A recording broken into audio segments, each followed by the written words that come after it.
Sir, Lalu Prasad ने कहा कि अब नरेंद्र मोदी का खेल खत्म, क्योंकि अब नीतीश कुमार बनेंगे पीएम।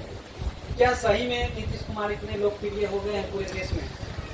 मेरे भाई, अगर खुद के मुंह से प्रधानमंत्री, मुख्यमंत्री या जीवन में कुछ भी बनना होता तो फिर किसी को प्रयास करने की क्षमता की बात ही कहाँ है। लालू जी के पार्टी का, जिसको आप लोग बड़ा दल मानते हैं, आपकी जानकारी के लिए बता दूं, आपको रिफ्रेश आपके दिमाग को कर देता हूं, आरजेडी का लोकसभा में 0 एमपी है, लेकिन वो तय करेंगे कि देश में प्रधानमंत्री कौन बनेगा।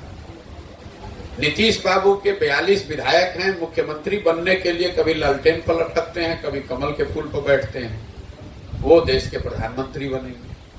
तो जो इंडिया अलायंस इन लोगों ने मिलकर बनाया है, जिसको लेकर इतना हल्ला गुल्ला मचा, उसमें आपको एक संयोजक तो किसी ने बनाया नहीं, पर आप प्रधानमंत्री की बात कर रहे हैं। मेरे भाई, ये बिहार में कुछ चाटुकार नेता और कुछ पत्रकार अपने उत्साह में इस तरह की चर्चा कर रहे हैं। बिहार से बाहर कौन जानता है कि ये कौन है भैया? कौन? आप देश में सबसे बड़ा दल बीजेपी है और विपक्ष में सबसे बड़ा दल कांग्रेस है।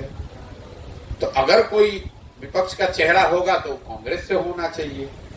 मान लीजिए कि अगर कांग्रेस से नहीं होता है तो दूसरा सबसे बड़ा दल तृणमूल है, वहां से होना चाहिए। तीसरा सबसे बड़ा दल डीएमके है, वहां से होना चाहिए। उन सारे दलों को हटाकर कोई नीतीश कुमार को, लालू यादव को क्यों अपना नेता बना लेगा?